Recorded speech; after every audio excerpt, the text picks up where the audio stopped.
অথচ নবীজি বলেছেন সাল্লাল্লাহু আলাইহি ওয়াসাল্লাম, কেউ যদি কোনো গণকের কাছে যায়, গিয়ে জাস্ট জিজ্ঞাসা করে যে আমার হাতটা একটু দেখে দেন, এটা বলার সাথে সাথেই তার 40 দিনের নামাজ কবুল হবে। এবং ওই গণকের কথায় যদি সে বিশ্বাস করে, তাহলে সে যেন মুহাম্মদ সাল্লাল্লাহু আলাইহি ওয়াসাল্লামের উপর নাজিল হওয়া এই কোরআনের সাথে কুফরি করবে। আর সবচেয়ে ইন্টারেস্টিং ব্যাপার হচ্ছে যে আপনার ভাগ্য গণনা করছে, তার স্থান হয়েছে রাস্তার পাশে। সে যদি আপনারই ভাগ্য গণনা করতে পারত, তাহলে তার তো সংসদে থাকার কথা ছিল। এতটুকু কমন সেন্সও আমাদের নাই। দেখবেন গ্রামে গঞ্জে এখন জাদুবিদ্যার চর্চা বাড়ছে। জাদুবিদ্যা, স্ট্রিট ম্যাজিক দেখানো হচ্ছে, কুফরি তন্ত্র করা, জিনকে তাবে করা হচ্ছে। জিনকে তাবে করা যায়, এটা একটা বিষয় জেনে রাখে। জিন জাতিকে তো বিশ্বাস করে নাকি? এখনকার মডার্ন শিক্ষিতরা জিনকে বিশ্বাস করে না, তারা রুহকে বিশ্বাস করে না, কবরের আযাবকে বিশ্বাস করে না, তারা আল্লাহকেও বিশ্বাস করে না। তারা বলে যে মহাবিশ্ব সৃষ্টি হয়েছে বিগ ব্যাং থেকে, আল্লাহ সৃষ্টি করেন নাই। এই হচ্ছে উচ্চ শিক্ষার অবস্থায় শিরিক। এই শিরিকটা বলতে কি দেখেন, শিক্ষার মাধ্যমে আপনাকে শিরিক করানো হচ্ছে। এখন শিক্ষা জীবনে আপনি শিরিক কি বেড়ে পেয়েছেন? শিক্ষা ক্ষেত্রে আপনার একটা দর্শন শেখানো হয়েছে, পশ্চিমা দর্শন। সেটা কি? যে পরীক্ষা নিরীক্ষা, যুক্তি বিজ্ঞান দর্শন দিয়ে কোনো কিছু প্রমাণ করে গেলে সেটার অস্তিত্ব আছে, আদারওয়াইজ এটার অস্তিত্ব নাই। মানে ফেরেশতাকে আপনি বিশ্বাস করবেন না। কেন বিশ্বাস করবেন না? কারণ ফেরেশতাকে আপনি ল্যাবরেটরিতে পরীক্ষা নিরীক্ষা দিয়ে পর্যবেক্ষণের মাধ্যমে কোনো সিদ্ধান্তে উপনীত হতে পারছেন না। দেখা যায় ফেরেশতা, শোনা যায়, টাচ করে অনুধাবন পাওয়া যায়, ইন্দ্রিয় দিয়ে এই জ্ঞানটাকে আপনি লব্ধ করতে পারছেন না। এই কারণে প্রচলিত জ্ঞানতাত্ত্বিক দর্শনের মতে আপনি একজন মৌলবাদী মানুষ, কারণ আপনি অন্ধভাবেই একটা কথা বিশ্বাস করছেন। তো তাদের কনসেপ্ট কি? পরীক্ষা নিরীক্ষা পর্যবেক্ষণের মাধ্যমে যা লাভ করা যাবে সেটাই জ্ঞান, এর বাইরে জ্ঞানের কোনো অস্তিত্ব নাই। এ কারণে তারা আনসিন ওয়ার্ল্ডটাকে বিশ্বাস করে না, অদৃশ্যের গায়েবের জগৎটাকে তারা বিশ্বাস করে না। বুঝতে পারছেন কথাটি? আল্লাহ বিশ্বাস করে না, কারণ আপনাকে দেখা যায় না।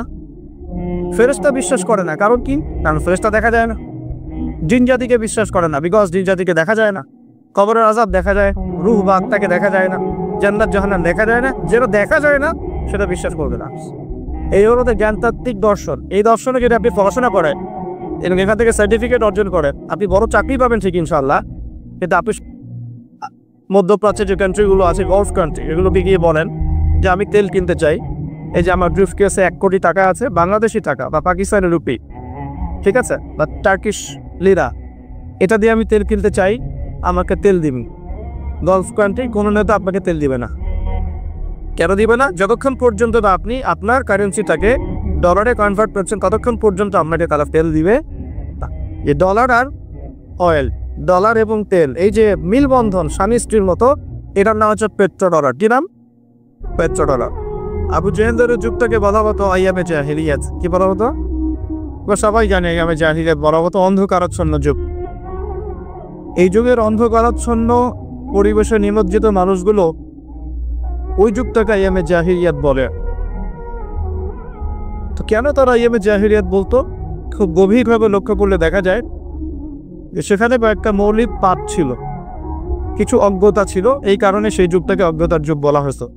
তার মধ্যে প্রথমটা হচ্ছে শিরক, মূর্তি পূজা, প্রকৃতি পূজা, চন্দ্র সূর্যের পূজা, গাছপালার পূজা, মৃত মানুষের পূজা, নাস্তিকতা, তারপরে আপনার বস্তুবাদিতা, যেটাকে আমরা ম্যাটেরিয়ালিজম বলি, এগুলো আইয়ামে জাহিলিয়াতের অন্যতম আকীদা ছিল। মানুষেরা এভাবেই জীবনযাপন করত। এটা ছিল প্রথম। দ্বিতীয়টা ছিল সুদ বা রিবা। তাদের ইকোনমিক সিস্টেমটা ছিল রিবা ভিত্তিক বা সুদ ভিত্তিক। চক্রবৃদ্ধি হবে কারণ সুদ খেত, এবং সুদ খাওয়ার মধ্য দিয়ে তারা এক পর্যায়ক্রমে ব্যক্তিকে পর্যন্ত দাসে পরিণত করত। জমি জমা, বাড়ি গাড়ি, এগুলো তো ছিলই, এগুলো তো মানুষ সিজ করতোই। এক পর্যায়ে ব্যক্তিকেও দাসত্বের শৃঙ্খলা আবদ্ধ করত ওই রিবা দিয়ে, সুদ দিয়ে। এই কারণে জাহিলিয়াত বলছি। আবার আইয়ামে জাহিলিয়াত শিরকের কারণে বলছি, সুদের কারণে বলছি। আরেকটা ছিল মাদক। তাদের ঘরে ঘরে মাদক ছিল, ম্যাক্সিমাম মানুষ মাদক দ্রব্যের সাথে সংশ্লিষ্ট ছিল, এটা একটা কারণ ছিল। আরেকটা হচ্ছে নারীর অবমাননা। নারী জাতিকে তারা খুব একটা মূল্যায়ন করতো না। আমরা জানি যে কন্যা সন্তানকে পর্যন্ত জীবন্ত কবর দেয়া হতো, এগুলো শুনেছেন। আরেকটা ছিল মৌলিক, সেটা হতো গোত্রীয় হানাহারি। গোত্রীয় রক্তক্ষয়ী দীর্ঘস্থায়ী সংঘাতে তারা লিপ্ত থাকা, বিভিন্ন গোত্রে দলে উপদলে মারামারি কাটাকাটি, এই ছিল আইয়ামে জাহেলিয়াত। এর পাশাপাশি আরও কিছু ছিল, অশ্লীলতা, ব্যভিচার, জুয়া, ঠিক আছে, অন্যায়ভাবে মানুষকে প্রহার করা, সম্পদ আত্মসাৎ করা ইত্যাদি। তো আমরা যে এখন 1450 বছর পর এসে এই 19 শতাব্দী বলেন আর 20 শতাব্দী বলেন, এই দিকে এসে যে আমরা আইয়ামে জাহেলিয়াত শব্দটা শুনলেই মক্কার দিকে তাকাই, তো এই শিক্ষিত মানুষদের একটু নিজেদের দিকে তাকানোর প্রয়োজন আছে। আমাদের এই 20 শতাব্দীর শিক্ষিত মানুষদের আগে নিজেদের দিকে তাকানোর প্রয়োজন আছে। যে শিক্ষের কারণে আপনি আবু জেহেলের যুগকে আইয়ামে জাহিলিয়াতের যুগ বলছেন, সেই শিখ এখন গ্লোবালাইজেশন হয়েছে, মানে সারা বিশ্বে ছড়িয়ে পড়ছে।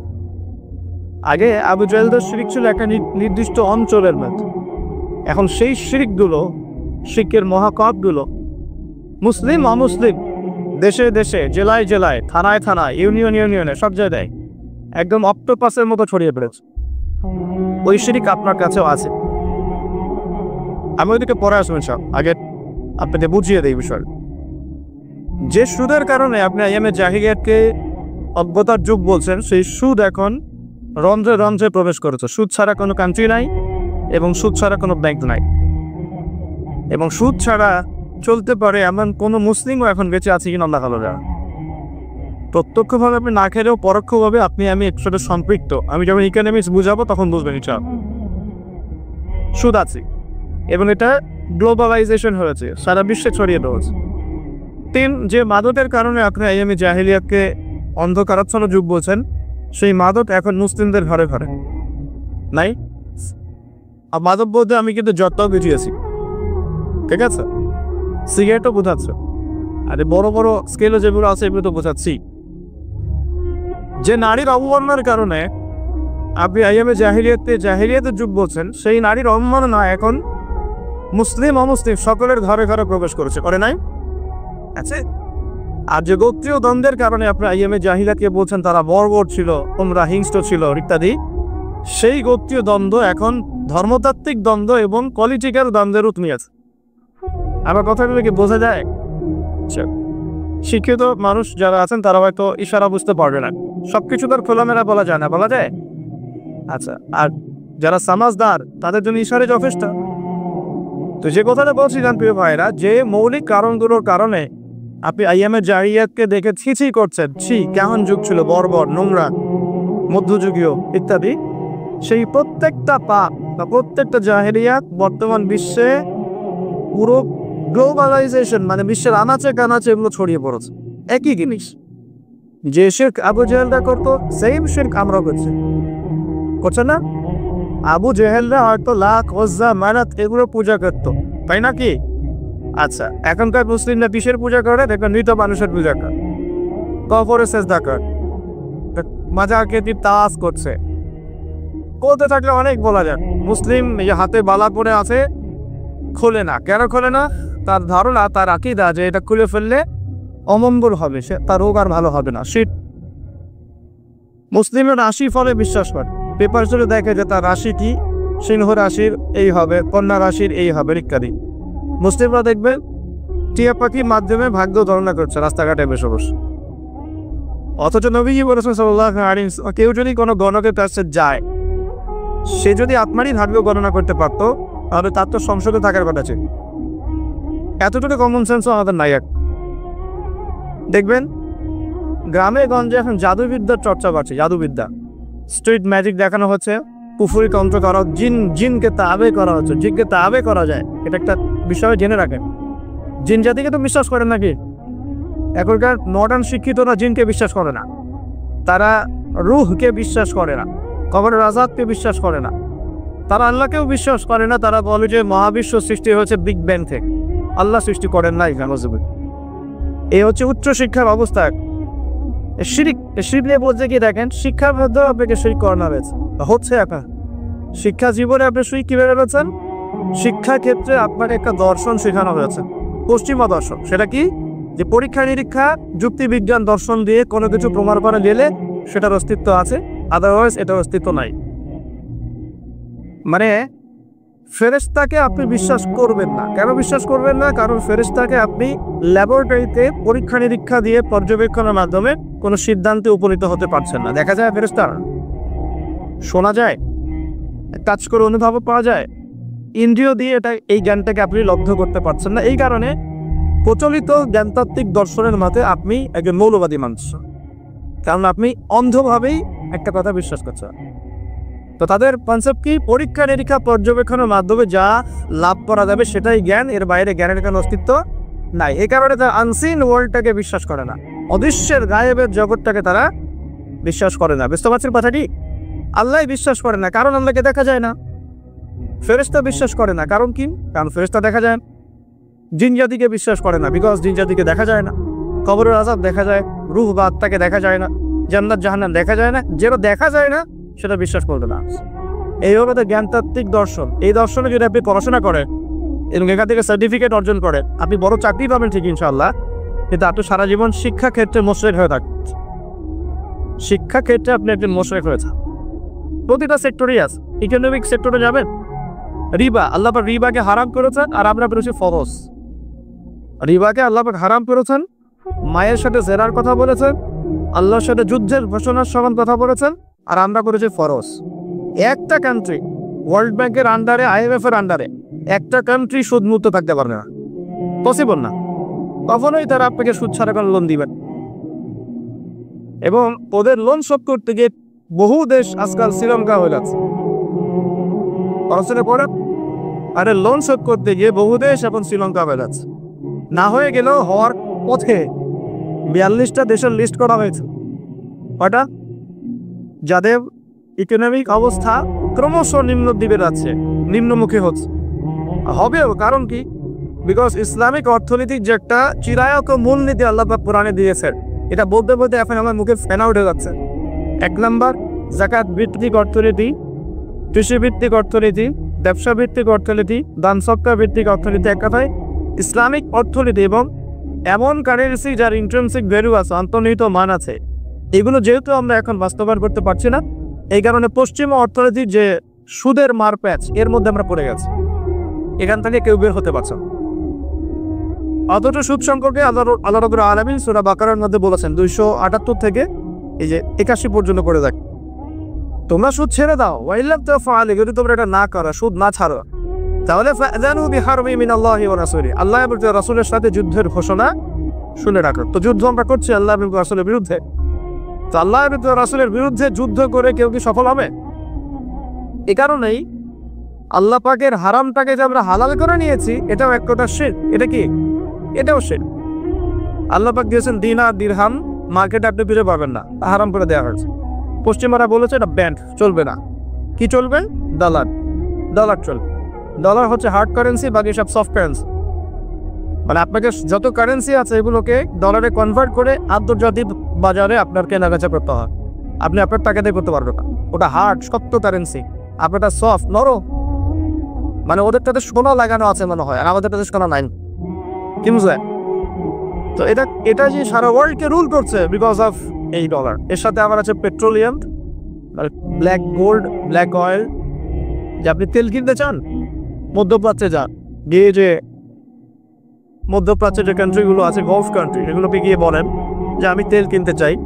এই যে আমার ব্রিফ কেসে 1 কোটি টাকা আছে, বাংলাদেশি টাকা বা পাকিস্তানি রুপি, ঠিক আছে, বা টার্কিশ লিরা, এটা দিয়ে আমি তেল কিনতে চাই, আমাকে তেল দিবেন। গলফ কান্ট্রির কোনো নেতা আপনাকে তেল দিবে না।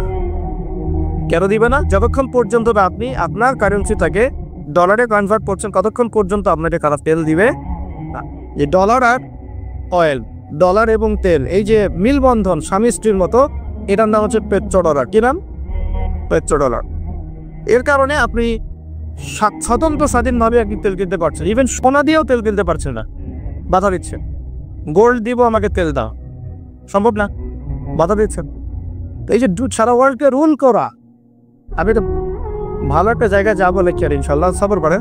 সারা বিশ্বটাকে যে শাসন করা, আপনি সারা বিশ্বকে শাসন করতে চান, আপনাকে সারা বিশ্বের অর্থনীতি শাসন করতে হবে, করতে হবে না? কথা কি বুঝতে পারেন? যখন আমরা বিশ্বটাকে শাসন করেছি, আর দীর্ঘদিন আমরা বিশ্ব শাসন করেছি, হাজার বছরের বেশি প্রায় 1200-1300 বছর আমরা কি করেছি? এই ওয়ার্ল্ডটা শাসন করেছি। এই প্রথম বিশ্বযুদ্ধের আগ পর্যন্ত আমাদের শাসন ছিল, বিশ্ব ছিল না? ছিল। তো আমরা যে শাসন করেছিলাম তখন সারা বিশ্বের অর্থনীতিকে আমরা নিয়ন্ত্রণ করেছিলাম না? তো সারা বিশ্বের অর্থনীতিকে নিয়ন্ত্রণ করতে না পারলে সে বিশ্বের রুলিং স্টেট হতে পারবে না। আর এই কারেন্সিগুলোর মধ্য দিয়ে তারা সারা বিশ্বের রুলিং স্টেট হয়েছে, বিকজ এই কারেন্সিগুলোর মধ্য দিয়ে তারা অন্য কারেন্সিগুলোকে ডমিনেট করছে। তো এখানে দেখুন আল্লাহ পাকের হালালকে আমরা হারাম করে ফেলেছি। কিন্তু মদ কি হালাল না হারাম? আমরা হালাল করি নাই, করেছে। কিরকম করেছি? জিনা ব্যভিচার। এখনকার যে ছেলে মেয়েগুলা ফ্রি মিক্সিং করে, ছেলে মেয়ের অবাধ মেলামেশা করে, বয়ফ্রেন্ড গার্লফ্রেন্ড কালচার, এরা কি বিশ্বাস করে, আদৌ বিশ্বাস করে যে প্রেম করাটা হারাম? এরা বিশ্বাস করে একা? তারা যে রাত কাটায় বিভিন্ন জায়গায়, কারা কি আদৌ সত্যি বিশ্বাস করে এটা হারাম কাজ? যদি বিশ্বাসই করতো এটা কি করতে পারতো? এ দেখেন আল্লাহ পাকের হারামকে হালাল করে রয়েছে। আবার ধরেন আল্লাহ পাক হালাল করেছেন পর্দা।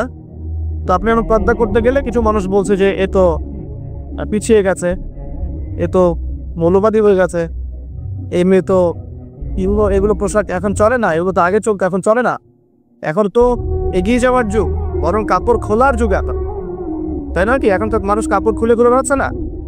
কাপড় খোলার জন্য বিভিন্ন বিশ্ববিদ্যালয়ের সামনে দাঁড়িয়ে আন্দোলন করছে না? আচ্ছা, কাপড় খোলার আল্লাহ পাক হালাল করেছেন পর্দা, আপনি ওটাকে হারাম করে কাপড় খোলার দিকে মানুষকে আহ্বান করছেন। এই যে হালালকে হারাম করছেন, দুইটা বিষয় বোঝেন। আপনি মদ খাচ্ছেন, জেনে খাচ্ছেন যে এটা হারাম, বুঝতে পারছেন? এখন আপনি মদ খেয়েছেন কিন্তু জানেন যে মদ খাওয়াটা হারাম, এটার জন্য শাস্তি আছে, আমাকে তওবা করতে হবে। আর এক ব্যক্তি মদ খেয়েছে, সে বিশ্বাসই করে না যে মদ খাওয়া হারাম। দুজন ব্যক্তি সমান? একজন হয়তো ফাসেক বা জালেম হতে পারে, আরেকজন কিন্তু কুফরি করেছে। একজন ফাসেকি বা জুলুম করেছে নিজের লফসের উপরে, তওবার দরজা তো খোলা আছে। আরেকজন কিন্তু কুফরি করছে, সে আল্লাহ পাকের হালালকে হারাম করে নিচ্ছে, হারামকে হালাল করে নিচ্ছে। এখন তো ওয়ার্ল্ড এটার উপর চলছে। আল্লাহ পাকের যত হালাল আমরা আস্তে আস্তে সব হারাম করে ফেলছি, আর হারাম দিলকে আমরা হালাল করে ফেলছি। দেখুন এটা একটা শিরক। তো আমি জায়গাতে শিরকের কথা বলছি, এই শিরক আপনাদের ঘরে ঘরে, আমাদের ঘরে ঘরে আছে। এখন আপনি বলেন যে আমরা একটা কথা বলি যে বেশিরভাগ মানুষ যা বলবে সেটাই সত্য, তাই না? Majority should be granted. আমাদের সমাজে একটা কথা প্রচলিত আছে না, যে 10 জনে যেটা বলে সেটাই ঠিক, তারপরে বেশিরভাগ মানুষের রায় যেখানে, সেটাই হবে সত্য মিথ্যার চূড়ান্ত মানদণ্ড। আমাদের একটা কনসেপ্ট আছে না, এটাই তো ডেমোক্রেসি, প্রচলিত ডেমোক্রেসি এইটাই। তো এখানে দেখেন এই যে বেশিরভাগ মানুষ যে বলছে আল্লাহর সন্তান আছে, এবার আপনি কি করবেন? ওটা গ্রহণ করবে? সব জায়গায় সবকিছু চলে? বেশিরভাগ মানুষের কথা কখন ঠিক হবে? যখন বেশিরভাগ মানুষের কথাই আল্লাহর বিধানের অনুকূলে হবে, তখন ঠিক হবে ইনশাআল্লাহ। ঠিক না? ঠিক কথা। আর যদি দেখা যায় বেশিরভাগ মানুষ আল্লাহর বিধানের বাইরে কথা বলছে, তখন বেশিরভাগ মানুষের কথা বাতিল। অল্প কিছু মানুষ যারা আল্লাহর বিধানের অনুকূলে কথা বলছে, এদের কথাই গ্রহণযোগ্য হবে ইনশাআল্লাহ। একটা ছোট্ট উদাহরণ দিই। এখানে যদি আপনারা 2-4 হাজার মানুষ বসে থাকে এবং আমি একটা জরিপ করি, আপনাদেরকে বলি যে আপনারা একটু আমাদের ভোট দেন, কি ভোট দিবেন? যে মদ এবং জেনা, সুদ, ঘুষ, করাপশন, দুর্নীতি, এগুলো হালাল কি হারাম? এখন আপনারা ভোটাভুটি বলার দরকার নেই, ভোটাভুটি সিলমার। তো দেখা গেল যে ব্যালট কাউন্ট করে দেখা গেল যে ম্যাক্সিমাম লোক বলেছেন এটা হালাল। মদ, জেনা, সুদ, ঘুষ, দুর্নীতি ম্যাক্সিমাম বলেছেন হালাল, আর 10-20 জন লোক বলেছে হারাম। আর আপনি আমাদের বলেন, আপনাদের এই প্রচলিত যে কনসেপ্টটা চলছে এর আলোকে বলেন যে কোনটা গ্রহণযোগ্যতা লাভ করে দেয়? বলেন হারাম না হালাল? এবার হালাল বলতেছে, দেখ ছেলে মদ, জেনা, পর্নোগ্রাফি, সুদ, ঘুষ, দুর্নীতি হালাল, কিন্তু বেশিরভাগ মানুষ তো বলছে হালাল। কি করবে না? তাহলে এখানে মেজরিটি শুড বি গ্রান্টেড, বেশিরভাগ মানুষ যা বলবে সেটাই সত্য, এটা কোথায় গেল? থাকলো? টিকলো? টিকবে না। হ্যাঁ, যদি দুনিয়াতে জোর করে টিকানোও যায়, আসমানে কি টিকবে কিনা? আসমানে টিকবে? আল্লাহর বিচারে টিকবে? টিকবে না। এই হচ্ছে বর্তমান বিশ্ব অবস্থায়, বেশিরভাগ মানুষ যা বলছে এটাই সত্য। এখানে ওই যে বললাম, কিছু বেশিরভাগ মানুষ বলছে আল্লাহর সন্তান আছে, আলাইহিস সালাম আল্লাহর সন্তান, বহু মানুষ বলছে। কি করবেন? বিশ্বাস করবেন না শিরক হবে? আবার এক শ্রেণী মানুষ বলছে ওযায়ের আলাইহিস সালাম আল্লাহর সন্তান, হবে? এরা জিউস। দেখুন আবার অনেকে চন্দ্র, সূর্য, গ্রহ, নক্ষত্র, প্রকৃতি, নদী, নালা, গাছপালা পূজা করছে, বলছে এগুলোই ভগবান, এগুলোই হচ্ছে ঈশ্বর। তবে এগুলো ঈশ্বরের নিদর্শন। এগুলো ঈশ্বরের কি? আল্লাহকে ঈশ্বর বলছে এখানে ওদেরকে বোঝানোর জন্য। আল্লাহ পাকে আল্লাহ শব্দের অনুবাদ ঈশ্বর কখনো হয় না, ঠিক আছে? গড কখনো হয় না, বোঝানোর জন্য বলছে। এখন এগুলো আল্লাহ পাকে নিদর্শন নয় কি? মহাবিশ্ব আল্লাহ পাকে নিদর্শন নয়? প্রকৃতি আল্লাহ নিদর্শন নয়? যে মানুষের বর্ণের পার্থক্য, রঙের পার্থক্য, ভাষার পার্থক্য, চেহারার পার্থক্য আল্লাহ নিদর্শন নয়? সবকিছু আল্লাহ পাকে নিদর্শন। এই নিদর্শনগুলোকে দেখে আল্লাহ বলেছেন আল্লাহকে চিনতে। এগুলো দেখে মানুষ আল্লাহকে চিনবে, এই কারণে আল্লাহ পাকে এগুলো সৃষ্টি করেছেন। এখন যদি আমি ওগুলোরই উপাসনা করা শুরু করি তাহলে শিখ হবে না? হবে কি না? আচ্ছা, আমাদের মধ্যে মনে করেন কিছু সৎলোক আছে বা ছিল, এই সৎলোকরা ইন্তেকার করেছে, তাদেরকে আমরা দাফন করেছি। এখন কেউ যদি আল্লাহর ইবাদত করা বাদ দিয়ে, আল্লাহকে সেজদা করা বাদ দিয়ে ওই সৎ মানুষদের কবরে গিয়ে সেজদা করে, শিরক হবে না তাওহীদ থাকবে? কনসেপ্ট কি বুঝতে পারেন? শিরক হবে কি হবে না? সেজদা কার প্রাপ্য? আচ্ছা, মনে করেন আপনার সন্তান হয় না, এখন আপনি অমুক এক পীরের মাজারে চলে গেলেন, সেখানে একজন ভালো মানুষই সাহিত্য আছে, তিনি একজন বড় বুজুর্গই ছিলেন, আর আপনি সেখানে সেজদা করে তার কাছে দোয়া করছেন সন্তানের জন্য, শিরক হবে না তাওহীদ থাকবে? কথাগুলো বোঝেন? আপনাকে আল্লাহ পাক বলেছেন আল্লাহর নামে কসম করতে, শুধু আপনি কসম করছেন মায়ের নামে, বাবার নামে, আগুনের নামে, ঠিক আছে, অগ্নি শপথ, বজ্র শপথ, পাথরের নামে, প্রকৃতির নামে শপথ করছেন, শিরক হবে না তাওহীদ থাকবে? শিরক হবে। কেউ যদি বলে যে আমার নাম হচ্ছে শাহিন শাহ, কি নাম? শাহিন শাহ শব্দের অর্থ রাজাধিরাজ, আর সমস্ত রাজার বড় রাজা, শিরক হবে কি হবে না? কেউ যদি বলে যে আমার মা খুব অসুস্থ ছিল, একটা ভালো ডাক্তার পেয়েছিলাম, এই ডাক্তারটা না থাকলে আমার মাকে বাঁচানো যেত না, কি হবে? আচ্ছা, কেউ যদি দিনের জ্ঞান অর্জন করে শুধুমাত্র এই উদ্দেশ্যে যে সে দুনিয়ার স্বার্থ অর্জন করবে, শিরক হবে না তাওহীদ থাকবে? আচ্ছা, তারপরে মনে করে ওই যে একটু আগে বলেছি জিনের উপাসনা করছে, ওই দিক থেকে কথা দিকে আসতো, জিনের উপাসনা করছে, জিনকে তাবে করছে, জিনকে বশ করছে এবং জিনের কাছে সে সাহায্য চাচ্ছে, এবং এর মধ্য দিয়ে সে কুফরি করছে, তাবিজ করছে, হ্যাঁ, জাদু দেখাচ্ছে মানুষকে, এগুলো শিরক হবে না তাওহীদ থাকবে? স্বামী স্ত্রীর মধ্যে মিল নাই, এখন অমুক কবিরাজের কাছে গিয়ে মিল বন্ধন করার জন্য সেখানে তাবিজ কবজ করা হচ্ছে। অ্যাকচুয়ালি এক মেয়েকে অন্যায়ভাবে ভালোবাসে, এগুলো ভালোবাসা না, জেনা। এখন ওই মেয়েটাকে সে পেতে চায়, কবিরাজের কাছে গিয়েছে, ওই মেয়েটাকে আমি চাই, আমার সাথে যেভাবে তার ভালো সম্পর্ক হবে একটা তাবিজ দিয়ে দেন, শিরক হবে না তাওহীদ থাকবে? বলা হচ্ছে কেমন আছেন, বলছে ভালো আছি কিন্তু যুগটা ভালো না, এই যুগটা খুব খারাপ। যুগটা কি? খুব খারাপ। যুগটাকে গালি দিল বা বাতাসকে গালি দিল, যদি কেউ যুগ বা সময়কে গালি দেয় এটাতেও শিরক হবে। কি হবে?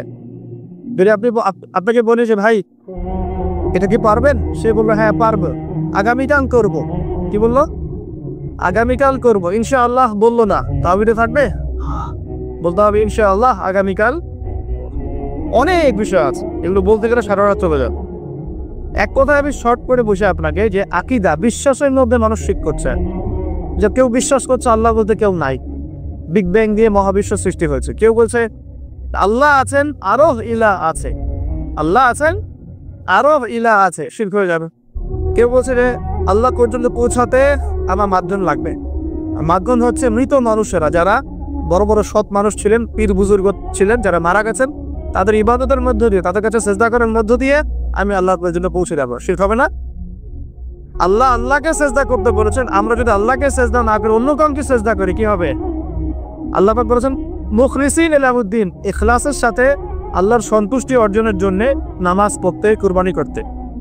আপনি নামাজে দাঁড়িয়েছেন, লোকজন আপনাকে দেখছে, লোকজন যে আপনাকে দেখছে তাদের দৃষ্টিতে ভালো হওয়ার জন্য আপনি নামাজটাকে সুন্দর করে করছেন, ধীরস্থির হবে, শিরক হবে কি হবে না? শিরক হবে। তো এই যে বিশ্বাসের মধ্যে অনেক শিরক হয়, আবার কর্মগত শিরক হয়ে যায়, কাজ করতে গিয়ে মানুষ শিরক করে ফেলে, আবার কথায় মানুষ শিরক করে। আমি বুঝাতে যাচ্ছি শুধু ধর্মতাত্ত্বিক ক্ষেত্রেই শিরক সীমাবদ্ধ তা নয়, এটা আপনার পড়াশোনার মধ্যে ঢুকেছে, আপনার অর্থনীতিতে ঢুকেছে, আপনার সংস্কৃতির মধ্যেও শিরক ঢুকেছে, এবং পলিটিক্সের মধ্যে শিরক তো অনেক আগে থেকেই ছিল। এই সব কিছু মিলিয়ে এখনকার বিশ্বের শিরকটাকে গ্লোবালাইজেশন করা হয়েছে, মানে সারা বিশ্বে ছড়িয়ে দেওয়া হয়েছে।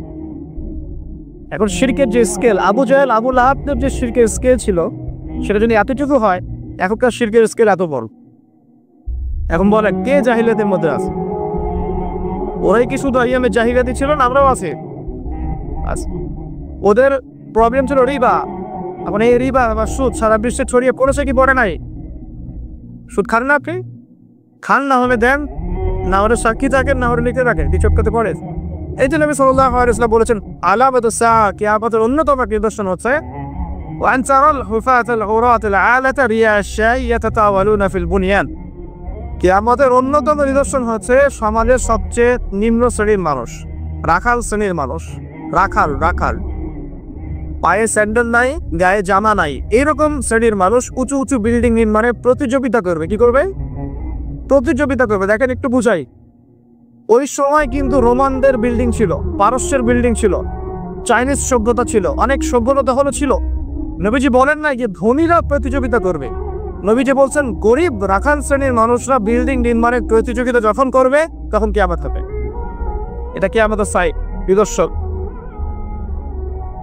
আমাকে উত্তর দেন, কিভাবে একজন গরিব মানুষ যার স্যান্ডেল কেনার টাকা নেই সে কিভাবে উঁচু বিল্ডিং করতে পারে? How is this possible? কিভাবে সম্ভব?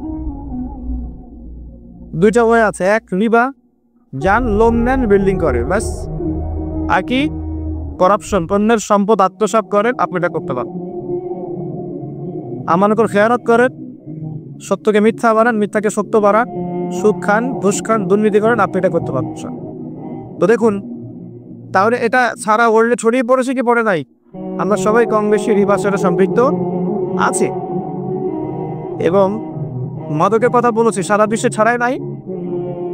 আমাদের ইয়াং জেনারেশনের দিকে তাকিয়ে দেখেন, তারা কি মাদকের সাথে সম্পৃক্ত নন? সিগারেট খায় এমন যুবক কজন আছে এখানে? মাশাআল্লাহ, ঠিক আছে।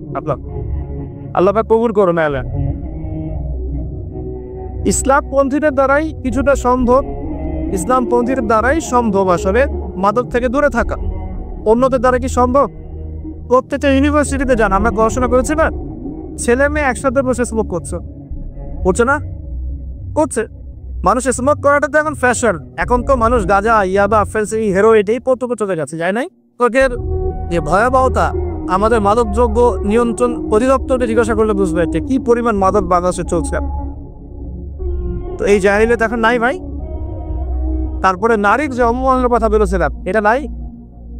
মেয়েদের কোনো সম্মান আছে এবং মেয়েদের ইজ্জত সম্মানের কোনো দাম আছে এবং এই যে পর্ন ইন্ডাস্ট্রি বলে একটা কথা আছে, পর্ন ইন্ডাস্ট্রি, সারা ওয়ার্ল্ডে যে পর্নের একটা ইন্ডাস্ট্রি চলছে, এখানে মেয়েদেরকে পণ্য বানানো হয়নি। যখন একটা মেয়ের ইজ্জতকে বিক্রি করে দেওয়া হয়, মুসলিমরা তার বিপক্ষে কথা বলে, তখন কিছু নারীবাদীরা মুসলিমদের বিপক্ষে দাঁড়িয়ে যায়। কিন্তু ওই নারীবাদীরা তখন দাঁড়ায় না যখন এই মেয়েদেরকে পতিতালয় যেতে রয়েছে, দাঁড়ায়। বরং যখন তারা পতিতালয় থেকে ফেরত আসছে তখন স্লোগান দিচ্ছে যে আমার দেহ আমার সিদ্ধান্ত, আপনি কথা বলার কি কিছু না। তো দেখুন মেয়েদের কোন জায়গায় নিয়ে আসছে এখন আমরা। একটা বাচ্চা মেয়েকে এখন সেফ মনে করা হচ্ছে না। আপনি স্বাভাবিক একটু বোঝেন, স্বাভাবিকভাবে বসে আছেন, কোরআন তেলাওয়াত করছেন, নর্মালি বসে আছে, আপনি 5 ওয়াক্ত নামাজ পড়েন, জিকির আজকার করেন, কোরআন তেলাওয়াত করেন, এখন আপনি বসে বসে কোরআন চর্চা করছে।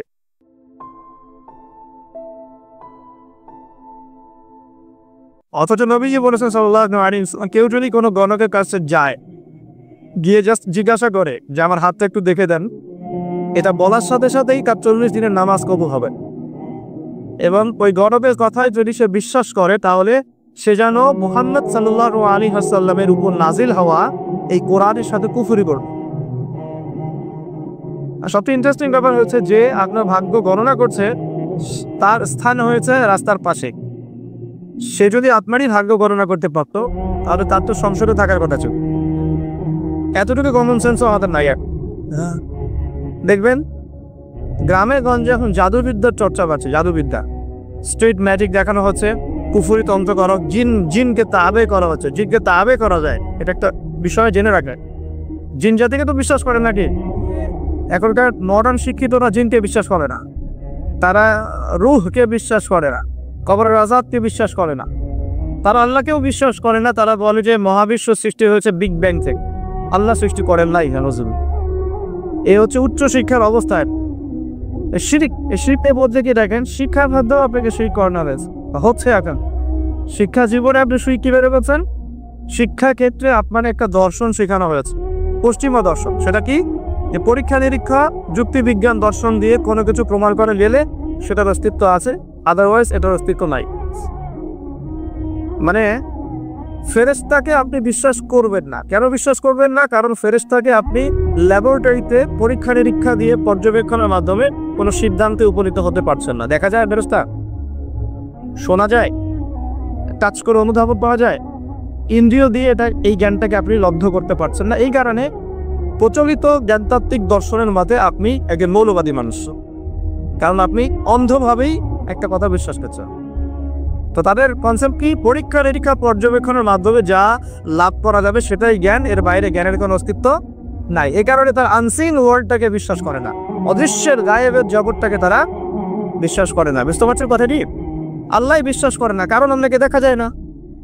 ফেরেশতা বিশ্বাস করে না, কারণ কি? কারণ ফেরেশতা দেখা যায় না। জিন জাতিকে বিশ্বাস করে না, বিকজ জিন জাতিকে দেখা যায় না। কবরের আযাব দেখা যায়, রূহ বা আত্মাকে দেখা যায় না, জান্নাত জাহান্নাম দেখা যায় না। যেটা দেখা যায় না সেটা বিশ্বাস করবে না।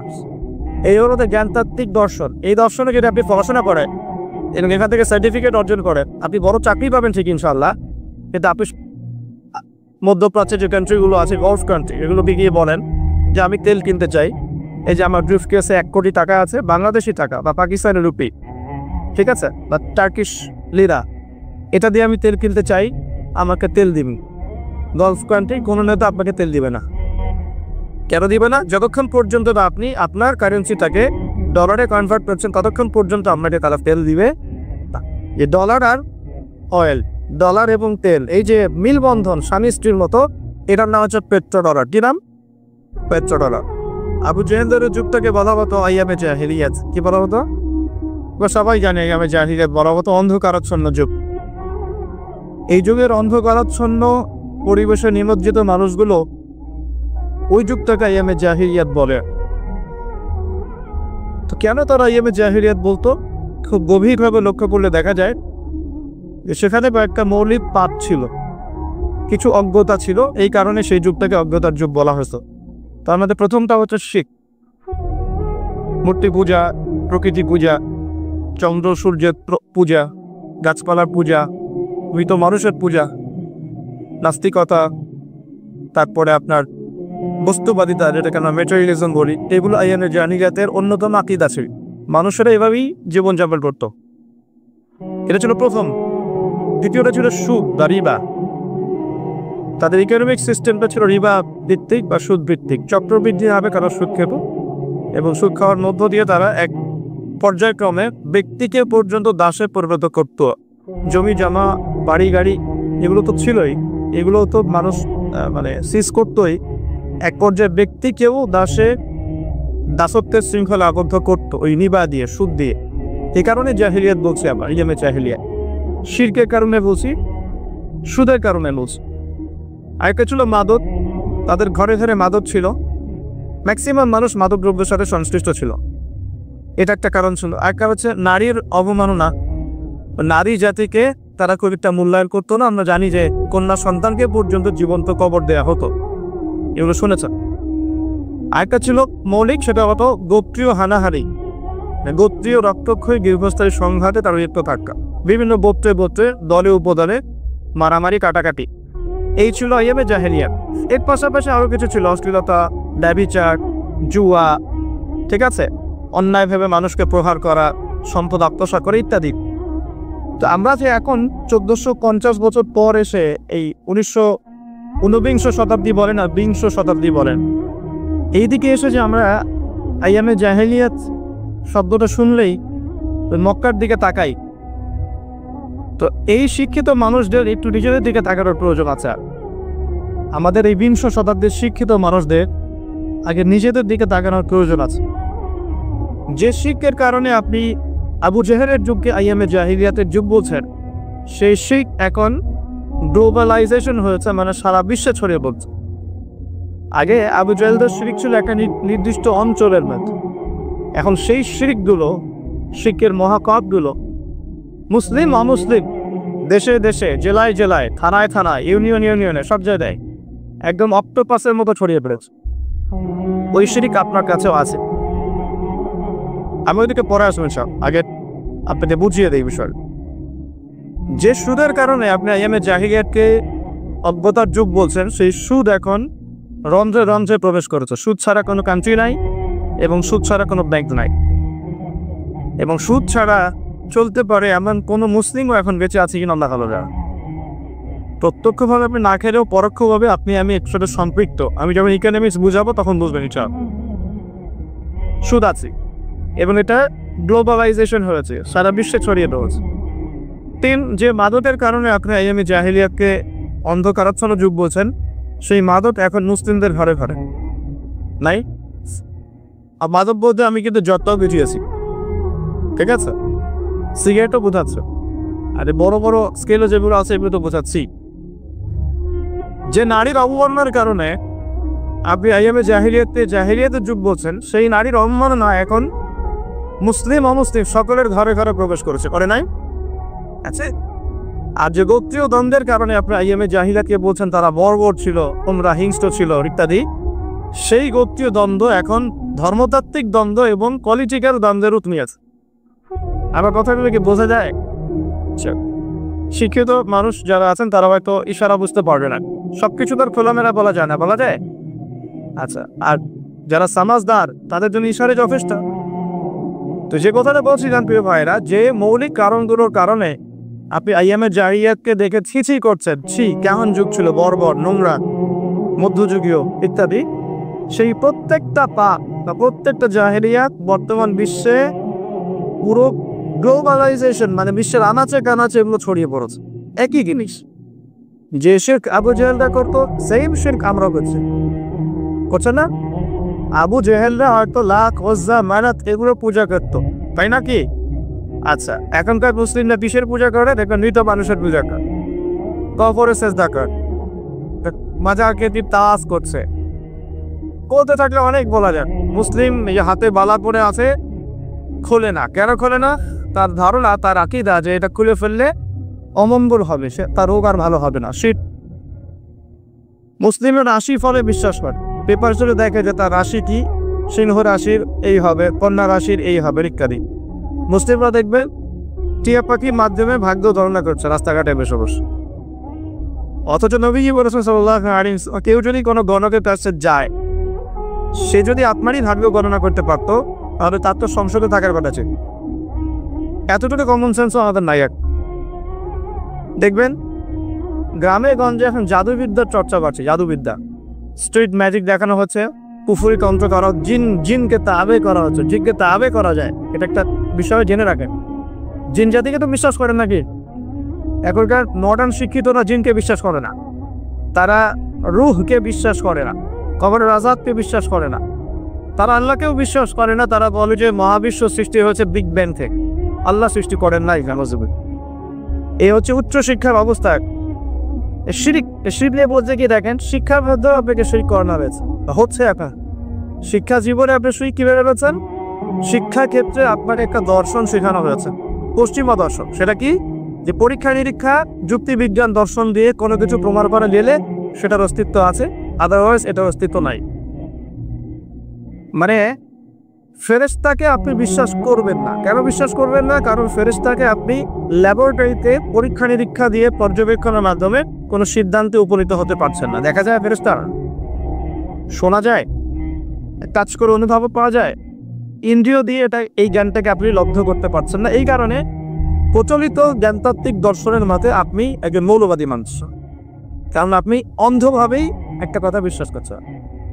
তো তাদের কনসেপ্ট কি? পরীক্ষা নিরীক্ষা পর্যবেক্ষণের মাধ্যমে যা লাভ করা যাবে সেটাই জ্ঞান, এর বাইরে জ্ঞানের কোনো অস্তিত্ব নাই। এই কারণে তারা আনসিন ওয়ার্ল্ডটাকে বিশ্বাস করে না, অদৃশ্যের গায়েবের জগৎটাকে তারা বিশ্বাস করে না। বুঝতে পারছেন কথাটি? আল্লাহ বিশ্বাস করে না, কারণ আল্লাহকে দেখা যায় না। ফেরেশতা বিশ্বাস করে না, কারণ কি? কারণ ফেরেশতা দেখা যায় না। জিন জাতিকে বিশ্বাস করে না, বিকজ জিন জাতিকে দেখা যায় না। কবরের আযাব দেখা যায়, রূহ বা আত্মাকে দেখা যায় না, জান্নাত জাহান্নাম দেখা যায় না। যেটা দেখা যায় না সেটা বিশ্বাস করবে না। এই হলো তো জ্ঞানতাত্ত্বিক দর্শন। এই দর্শনে যদি আপনি পড়াশোনা করেন এবং এখান থেকে সার্টিফিকেট অর্জন করেন, আপনি বড় চাকরি পাবেন ঠিক ইনশাআল্লাহ, কিন্তু আপনি সারা জীবন শিক্ষা ক্ষেত্রে মোশরেক হয়ে থাকবেন। শিক্ষা ক্ষেত্রে আপনি একজন মোশরেক হয়েছেন। প্রতিটা সেক্টরেই আছে। ইকোনমিক সেক্টরে যাবেন, রিবা, আল্লাহ পাক রিবাকে হারাম করেছেন আর আমরা বলেছি ফরজ। রিবাকে আল্লাহ পাক হারাম করেছেন, মায়ের সাথে জেনার কথা বলেছেন, আল্লাহর সাথে যুদ্ধের ঘোষণার সমান কথা বলেছেন, আর আমরা করেছি ফরজ। একটা কান্ট্রি ওয়ার্ল্ড ব্যাংকের আন্ডারে, IMF এর আন্ডারে একটা কান্ট্রি সুদমুক্ত থাকতে পারবে না, পসিবল না। কখনোই তারা আপনাকে সুদ ছাড়া কোনো লোন দিবেন। এবং ওদের লোন শোধ করতে গিয়ে বহু দেশ আজকাল শ্রীলঙ্কা হয়ে যাচ্ছে। পড়াশোনা করে আরে লোন শোধ করতে গিয়ে বহু দেশ এখন শ্রীলঙ্কা হয়ে যাচ্ছে। না হয়ে গেলেও হওয়ার পথে 42টা দেশের লিস্ট করা হয়েছে। ওটা যাদের ইকোনমিক অবস্থা ক্রমশ নিম্নদ্বীপে যাচ্ছে, নিম্নমুখী হচ্ছে, হবেও। কারণ কি? বিকজ ইসলামিক অর্থনীতির যে একটা চিরায়ক মূলনীতি আল্লাহ পাক কোরআনে দিয়েছেন, এটা বলতে বলতে এখন আমার মুখে ফেনা উঠে যাচ্ছে। 1 নাম্বার যাকাত ভিত্তিক অর্থনীতি, কৃষিভিত্তিক অর্থনীতি, ব্যবসা ভিত্তিক অর্থনীতি, দান সদকা ভিত্তিক অর্থনীতি, এক কথায় ইসলামিক অর্থনীতি এবং এমন কারেন্সি যার ইন্ট্রিনসিক ভ্যালু আছে, অন্তর্নিহিত মান আছে, এগুলো যেহেতু আমরা এখন বাস্তবায়ন করতে পারছি না, এই কারণে পশ্চিমা অর্থনীতির যে সুদের মার প্যাচ, এর মধ্যে আমরা পড়ে গেছি। এখান থেকে কেউ বের হতে পারছে না। অথচ সুদ সম্পর্কে আল্লাহ রাব্বুল আলামিন সূরা বাকারার মধ্যে বলেছেন 278 থেকে এই যে 81 পর্যন্ত করে দেখ, তোমরা সুদ ছেড়ে দাও, ওয়াইলাম তাফআলু, যদি তোমরা এটা না করো, সুদ না ছাড়ো, তাহলে ফাযানু বিহারবি মিনাল্লাহি ওয়া রাসূলিহি, আল্লাহ এবং তার রাসূলের সাথে যুদ্ধের ঘোষণা শুনে রাখো। তো যুদ্ধ আমরা করছি আল্লাহ এবং রাসূলের বিরুদ্ধে। তো আল্লাহ এবং তার রাসূলের বিরুদ্ধে যুদ্ধ করে কেউ কি সফল হবে? এই কারণেই আল্লাহ পাকের হারামটাকে যে আমরা হালাল করে নিয়েছি, এটাও এক কথা শিরক। এটা কি? এটাও শিরক। আল্লাহ পাক দিয়েছেন দিনার দিরহাম, মার্কেটে আপনি ফিরে পাবেন না, হারাম করে দেওয়া হয়েছে। পশ্চিমারা বলেছে এটা ব্যান্ড, চলবে না। কি চলবে? ডলার। ডলার চলবে। ডলার হচ্ছে হার্ড কারেন্সি, বাকি সব সফট কারেন্সি। মানে আপনাকে যত কারেন্সি আছে এগুলোকে ডলারে কনভার্ট করে আন্তর্জাতিক বাজারে আপনার কেনাবেচা করতে হয়। আপনি আপনার টাকা দিয়ে করতে পারবেন না। ওটা হার্ড, শক্ত কারেন্সি, আপনারটা সফট, নরম। মানে ওদের তাদের সোনা লাগানো আছে মনে হয়, আর আমাদের তাদের সোনা নাই।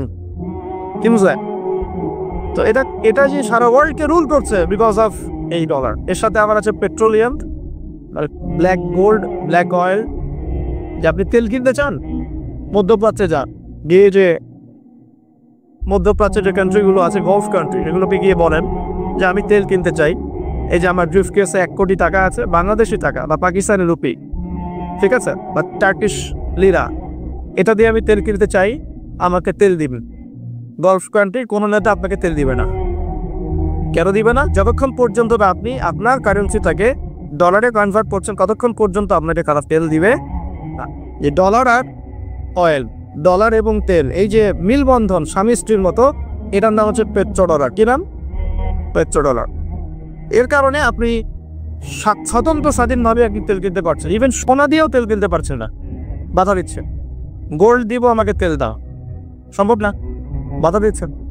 তো এই যে সারা ওয়ার্ল্ডকে রুল করা, আমি তো ভালো একটা জায়গায় যাবো লেখার, ইনশাল্লাহ সবর করে। সারা বিশ্বটাকে যে শাসন করা, আপনি সারা বিশ্বকে শাসন করতে চান, আপনাকে সারা বিশ্বের অর্থনীতি শাসন করতে হবে, করতে হবে না? কথা কি বুঝতে পারেন?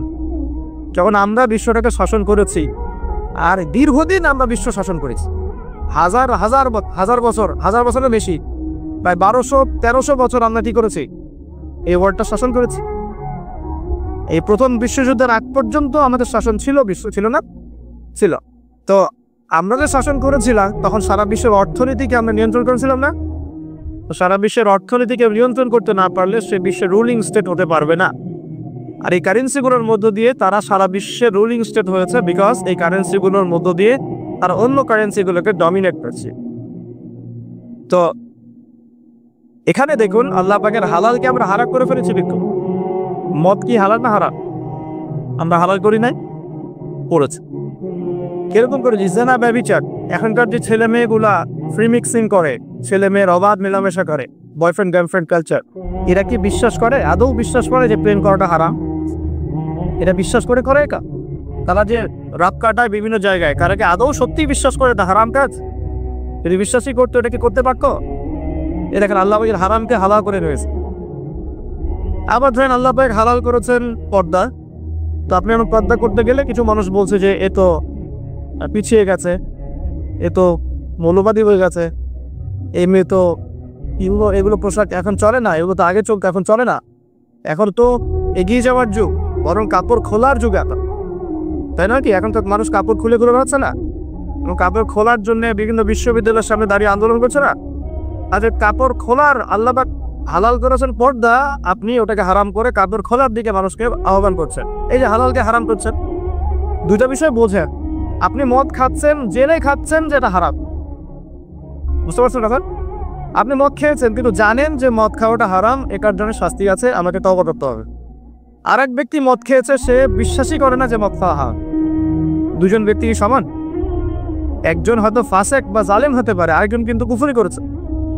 একজন ফাসেকি বা জুলুম করেছে নিজের লফসের উপরে, তওবার দরজা তো খোলা আছে। আরেকজন কিন্তু কুফরি করছে, সে আল্লাহ পাকের হালালকে হারাম করে নিচ্ছে, হারামকে হালাল করে নিচ্ছে। এখন তো ওয়ার্ল্ড এটার উপর চলছে, আল্লাহ পাকের যত হালাল আমরা আস্তে আস্তে সব হারাম করে ফেলছি, আর হারাম দিলকে আমরা হালাল করে ফেলছি। দেখুন, এটা একটা শিরক। তো আমি জায়গাতে শিরকের কথা বলছি, এই শিরক আপনাদের ঘরে ঘরে, আমাদের ঘরে ঘরে আছে। এখন আপনি বলেন যে আমরা একটা কথা বলি যে বেশিরভাগ মানুষ যা বলবে সেটাই সত্য, তাই না? Majority should be granted. আমাদের সমাজে একটা কথা প্রচলিত আছে না, যে 10 জনে যেটা বলে সেটাই ঠিক, তারপরে বেশিরভাগ মানুষের রায় যেখানে, সেটাই হবে সত্য মিথ্যার চূড়ান্ত মানদণ্ড। আমাদের একটা কনসেপ্ট আছে না, এটাই তো ডেমোক্রেসি, প্রচলিত ডেমোক্রেসি এইটাই। তো এখানে দেখেন, এই যে বেশিরভাগ মানুষ যে বলছে আল্লাহর সন্তান আছে, এবার আপনি কি করবেন? ওটা গ্রহণ করবে? সব জায়গায় সবকিছু চলে? বেশিরভাগ মানুষের কথা কখন ঠিক হবে? যখন বেশিরভাগ মানুষের কথাই আল্লাহর বিধানের অনুকূলে হবে, তখন ঠিক হবে ইনশাআল্লাহ। ঠিক না বে ঠিক কথা? আর যদি দেখা যায় বেশিরভাগ মানুষ আল্লাহর বিধানের বাইরে কথা বলছে, তখন বেশিরভাগ মানুষের কথা বাতিল। অল্প কিছু মানুষ যারা আল্লাহর বিধানের অনুকূলে কথা বলছে, এদের কথাই গ্রহণযোগ্য হবে ইনশাআল্লাহ। একটা ছোট্ট উদাহরণ দিই। এখানে যদি আপনারা 2-4 হাজার মানুষ বসে থাকে এবং আমি একটা জরিপ করি, আগে থেকে বলি যে আপনারা একটু আমাদের ভোট দেন, কি ভোট দিবেন? যে মদ জেনা সুদ ঘুষ করাপশন দুর্নীতি এগুলো হালাল কি হারাম? এখন আপনারা ভোটাভুটি বলার দরকার নেই, ভোটাভুটি সিলমার। তো দেখা গেল যে ব্যালট কাউন্ট করে দেখা গেল যে ম্যাক্সিমাম লোক বলেছেন এটা হালাল। মদ জেনা সুদ ঘুষ দুর্নীতি ম্যাক্সিমাম বলেছেন হালাল, আর 10-20 জন লোক বলেছে হারাম। আর আপনি আমাদের বলেন, আপনাদের এই প্রচলিত যে কনসেপ্টটা চলছে এর আলোকে বলেন যে কোনটা গ্রহণযোগ্যতা লাভ করে দেয়? বলেন হারাম না হালাল? এবার হালাল বলতেছে দেখ, ছেলে মদ জেনা পর্নোগ্রাফি সুদ ঘুষ দুর্নীতি হালাল, কিন্তু বেশিরভাগ মানুষ তো বলছে হালাল। কি করবে না? তাহলে এখানে মেজরিটি শুড বি গ্রান্টেড, বেশিরভাগ মানুষ যা বলবে সেটাই সত্য, এটা কোথায় গেল? থাকলো? টিকলো? টিকবে না। হ্যাঁ, যদি দুনিয়াতে জোর করে টিকানোও যায়, আসমানে কি টিকবে কিনা? আসমানে টিকবে? আল্লাহর বিচারে টিকবে? টিকবে না। এই হচ্ছে বর্তমান বিশ্ব অবস্থায়, বেশিরভাগ মানুষ যা বলছে এটা সত্য। এখানে ওই যে বললাম, কিছু বেশিরভাগ মানুষ বলছে আল্লাহর সন্তান আছে, আলাইহিস সালাম আল্লাহর সন্তান, বহু মানুষ বলছে। কি করবেন? বিশ্বাস করবেন না শিরক হবে? আবার এক শ্রেণীর মানুষ বলছে ওযাইর আলাইহিস সালাম আল্লাহর সন্তান হবে, এরা জিউস। দেখুন, আবার অনেকে চন্দ্র সূর্য গ্রহ নক্ষত্র প্রকৃতি নদী নালা গাছপালা পূজা করছে, বলছে এগুলোই ভগবান, এগুলোই হচ্ছে ঈশ্বর। চলবে? এগুলো ঈশ্বরের নিদর্শন। এগুলো ঈশ্বরের কি? আল্লাহকে ঈশ্বর বলছে এখানে ওদেরকে বোঝানোর জন্য। আল্লাহ পাকের আল্লাহ শব্দের অনুবাদ ঈশ্বর কখনো হয় না, ঠিক আছে? গড কখনো হয় না, এটা বোঝানোর জন্য বলছে। এখন এগুলো আল্লাহ পাকের নিদর্শন নয় কি? মহাবিশ্ব আল্লাহ পাকের নিদর্শন নয়? প্রকৃতি আল্লাহ নিদর্শন নয়? যে মানুষের বর্ণের পার্থক্য, রঙের পার্থক্য, ভাষার পার্থক্য, চেহারার পার্থক্য আল্লাহ নিদর্শন নয়? সবকিছু আল্লাহ পাকের নিদর্শন। এই নিদর্শনগুলোকে দেখে আল্লাহ বলেছেন আল্লাহকে চিনতে। এগুলো দেখে মানুষ আল্লাহকে চিনবে, এই কারণে আল্লাহ পাক এগুলো সৃষ্টি করেছেন। এখন যদি আমি ওগুলোরই উপাসনা করা শুরু করি, তাহলে শিরক হবে না? হবে কি না? আচ্ছা, আমাদের মধ্যে মনে করেন কিছু সৎলোক আছে বা ছিল, এই সৎলোকরা ইন্তেকার করেছে, তাদেরকে আমরা দাফন করেছে। এখন কেউ যদি আল্লাহর ইবাদত করা বাদ দিয়ে, আল্লাহকে সেজদা করা বাদ দিয়ে ওই সৎ মানুষদের কবরে গিয়ে সেজদা করে, শিরক হবে না তাওহীদ থাকবে? কনসেপ্ট কি বুঝতে পারেন? শিরক হবে কি হবে না? সেজদা কার প্রাপ্য? আচ্ছা, মনে করেন আপনার সন্তান হয় না, এখন আপনি অমুক এক পীরের মাজারে চলে গেলেন, সেখানে একজন ভালো মানুষই সাইতো আছে, তিনি একজন বড় বুজুর্গই ছিলেন, আর আপনি সেখানে সেজদা করে তার কাছে দোয়া করছেন সন্তানের জন্য, শিরক হবে না তাওহীদ থাকবে? কথাগুলো বোঝেন? আপনাকে আল্লাহ পাক বলেছেন আল্লাহর নামে কসম করতে, শুধু আপনি কসম করছেন মায়ের নামে, বাবার নামে, আগুনের নামে, ঠিক আছে, অগ্নি শপথ, বজ্র শপথ, পাথরের নামে, প্রকৃতির নামে শপথ করছেন, শিরক হবে না তাওহীদ থাকবে? শিরক হবে। কেউ যদি বলে যে আমার নাম হচ্ছে শাহিন শাহ, কি নাম? শাহিন শাহ শব্দের অর্থ রাজাধিরাজ, মানে সমস্ত রাজার বড় রাজা, শিরক হবে কি হবে না? কেউ যদি বলে যে আমার মা খুব অসুস্থ ছিল, একটা ভালো ডাক্তার পেয়েছিলাম, এই ডাক্তারটা না থাকলে আমার মাকে বাঁচানো যেত না, কি হবে? আচ্ছা, কেউ যদি দিনের জ্ঞান অর্জন করে শুধুমাত্র এই উদ্দেশ্যে যে সে দুনিয়ার স্বার্থ অর্জন করবে, শিরক হবে না তাওহীদ থাকবে? আচ্ছা, তারপরে মনে করে ওই যে একটু আগে বলেছি জিনের উপাসনা করছে, ওই দিক থেকে কথা দিকে আসতো, জিনের উপাসনা করছে, জিনকে তাবে করছে, জিনকে বশ করছে এবং জিনের কাছে সে সাহায্য চাচ্ছে এবং এর মধ্য দিয়ে সে কুফরি করছে, তাবিজ করছে, হ্যাঁ, জাদু দেখাচ্ছে মানুষকে, এগুলো শিরক হবে না তাওহীদ থাকবে? স্বামী স্ত্রীর মধ্যে মিল নাই, এখন অমুক কবিরাজের কাছে গিয়ে মিল বন্ধন করার জন্য সেখানে তাবিজ কবজ করা হচ্ছে। অ্যাকচুয়ালি এক মেয়েকে অন্যায়ভাবে ভালোবাসে, এগুলো ভালোবাসা না, জেনা। এখন ওই মেয়েটাকে সে পেতে চায়, কবিরাজের কাছে গিয়েছে, ওই মেয়েটাকে আমি চাই, আমার সাথে কিভাবে তার ভালো সম্পর্ক হবে একটা তাবিজ দিয়ে দেন, শিরক হবে না তাওহীদ থাকবে? বলা হচ্ছে কেমন আছেন, বলছে ভালো আছি কিন্তু যুগটা ভালো না, এই যুগটা খুব খারাপ, যুগটা কি খুব খারাপ, যুগটাকে গালি দিল বা বাতাসকে গালি দিল। যদি কেউ যুগ বা সময়কে গালি দেয়, এটাতেও শিরক হবে, কি হবে? যদি আপনাকে বলে যে ভাই এটা কি পারবেন, সে বললো হ্যাঁ পারবো, আগামীকাল করব, কি বললো? আগামীকাল করব, ইনশাআল্লাহ বললো না, তাওহীদ থাকবে? বলতে হবে ইনশাআল্লাহ আগামীকাল। অনেক বিষয় আছে, এগুলো বলতে গেলে সারা রাত চলে যাবে। এক কথায় আমি শর্ট করে বসে আপনাকে যে আকীদা, বিশ্বাসের মধ্যে মানুষ শিরক করছে, যে কেউ বিশ্বাস করছে আল্লাহ বলতে কেউ নাই, বিগ ব্যাং দিয়ে মহাবিশ্ব সৃষ্টি হয়েছে, কেউ বলছে আল্লাহ আছেন আরো ইলা আছে, আল্লাহ আছেন আরো ইলা আছে, শিরক হয়ে যাবে। কেউ বলছে যে আল্লাহ পর্যন্ত পৌঁছাতে আমার মাধ্যম লাগবে, মাধ্যম হচ্ছে মৃত মানুষেরা, যারা বড় বড় সৎ মানুষ ছিলেন, পীর বুজুর্গ ছিলেন, যারা মারা গেছেন, তাদের ইবাদতের মধ্য দিয়ে, তাদের কাছে সেজদা করার মধ্য দিয়ে আমি আল্লাহ পর্যন্ত পৌঁছে যাবো, শিরক হবে না?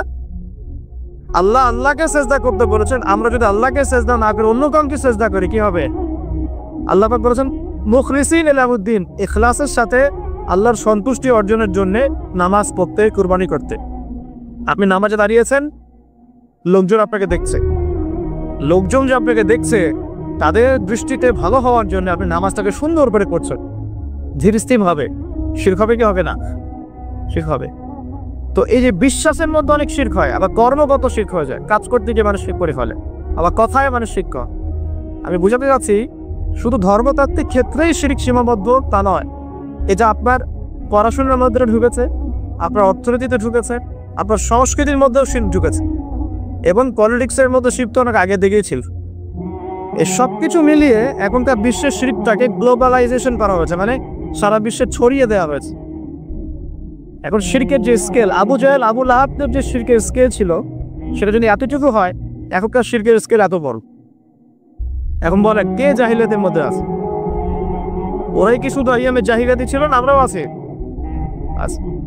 ওদের প্রবলেম ছিল রিবা। এখন এই রিবা বা সুদ সারা বিশ্বে ছড়িয়ে পড়েছে কি পড়ে নাই? সুদ খান না আপনি? খান, না হলে দেন, না হলে সাক্ষী থাকেন, না হলে লিখে রাখেন, কিছু করতে পড়ে। এই যে নবী সাল্লাল্লাহু আলাইহি ওয়াসাল্লাম বলেছেন আলামাতুস সাআ, কিয়ামতের অন্যতম নিদর্শন হচ্ছে ওয়ান তারাল হুফাতাল উরাতাল আলাতা রিয়াশাই ইয়াতাতাওয়ালুনা ফিল বুনিয়ান। কিয়ামতের অন্যতম নিদর্শন হচ্ছে সমাজের সবচেয়ে নিম্ন শ্রেণীর মানুষ, রাখাল শ্রেণীর মানুষ, রাখাল পায়ে স্যান্ডেল নাই, গায়ে জামা নাই, এরকম শ্রেণীর মানুষ উঁচু উঁচু বিল্ডিং নির্মাণে প্রতিযোগিতা করবে। কি করবে?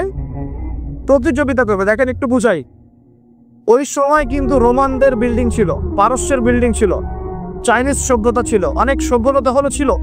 নবীজি বলেন না যে ধনীরা প্রতিযোগিতা করবে, নবীজি বলছেন গরিব রাখাল শ্রেণীর মানুষরা বিল্ডিং নির্মাণের প্রতিযোগিতা যখন করবে তখন কিয়ামত হবে। এটা কি আমাদের সাইড নিদর্শন? আমাকে উত্তর দেন, কিভাবে একজন গরিব মানুষ যার স্যান্ডেল কেনার টাকা নেই সে কিভাবে উঁচু বিল্ডিং করতে পারে? How is this possible? কিভাবে সম্ভব? দুইটা ওয়ে আছে, এক রিবা, যান লোন নেন বিল্ডিং করে, ব্যাস। আর কি করাপশন, অন্যের সম্পদ আত্মসাৎ করেন, আপনি এটা করতে পারেন। আমানতের খেয়ানত করেন, সত্যকে মিথ্যা বানান, মিথ্যাকে সত্য বানান, সুদ খান, ঘুষ খান, দুর্নীতি করেন, আপনি এটা করতে পারছেন। তো দেখুন, তাহলে এটা সারা ওয়ার্ল্ডে ছড়িয়ে পড়েছে কি পড়ে নাই? আমরা সবাই কম বেশি রিবার সাথে সম্পৃক্ত আছি। এবং মাদকের কথা বলেছি, সারা বিশ্বে ছাড়াই নাই। আমাদের ইয়াং জেনারেশনের দিকে তাকিয়ে দেখেন, আমাদের ইয়াং জেনারেশনের দিকে তাকিয়ে দেখেন, তারা কি মাদকের সাথে সম্পৃক্ত নন? সিগারেট খাওয়ালে এমন যুবক কজন আছে এখানে? মাশাআল্লাহ, ঠিক আছে, আপনার আল্লাহ পাক কবুল করুন। ইসলামপন্থীদের দ্বারাই কিছুটা সম্ভব, ইসলামপন্থীদের দ্বারাই সম্ভব আসলে মাদক থেকে দূরে থাকা। অন্যদের দ্বারা কি সম্ভব? প্রত্যেকটা ইউনিভার্সিটিতে যান, আমরা পড়াশোনা করেছি না, ছেলে মেয়ে একসাথে বসে স্মোক করছে না? করছে। মানুষ স্মোক করাটা তো এখন ফ্যাশন। এখন তো মানুষ গাঁজা, ইয়াবা, ফেন্সিং, হেরো এটাই প্রত্যক্ষ চলে গেছে, যায় নাই? তোকের যে ভয়াবহতা, আমাদের মাদকদ্রব্য নিয়ন্ত্রণ অধিদপ্তরকে জিজ্ঞাসা করলে বুঝবে এটা কি পরিমাণ মাদক বাংলাদেশে চলছে। তো এই জাহিলিয়াত এখন নাই ভাই। তারপরে নারীর যে অবমাননার কথা বলেছিলাম, এটা নাই। মেয়েদের কোনো সম্মান আছে এবং মেয়েদের ইজ্জত সম্মানের কোনো দাম আছে এবং এই যে পর্ন ইন্ডাস্ট্রি বলে একটা কথা আছে, পর্ন ইন্ডাস্ট্রি, সারা ওয়ার্ল্ডে যে পর্নের একটা ইন্ডাস্ট্রি চলছে, এখানে মেয়েদেরকে পণ্য বানানো হয়নি। যখন একটা মেয়ের ইজ্জতকে বিক্রি করে দেওয়া হয়, মুসলিমরা তার বিপক্ষে কথা বলে, তখন কিছু নারীবাদীরা মুসলিমদের বিপক্ষে দাঁড়িয়ে যায়। কিন্তু ওই নারীবাদীরা তখন দাঁড়ায় না যখন এই মেয়েদেরকে পতিতালয় যেতে রয়েছে, দাঁড়ায়।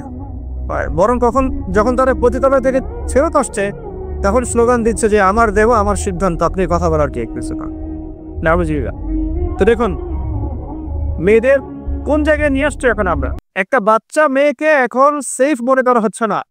আপনি স্বাভাবিক একটু বোঝেন, স্বাভাবিকভাবে বসে আছেন, কোরআন তেলাওয়াত করছেন, নর্মালি বসে আছেন, আপনি 5 ওয়াক্ত নামাজ পড়েন, জিকির আজকার করেন, কোরআন তেলাওয়াত করেন, এখন আপনি বসে বসে কোরআন চর্চা করছে।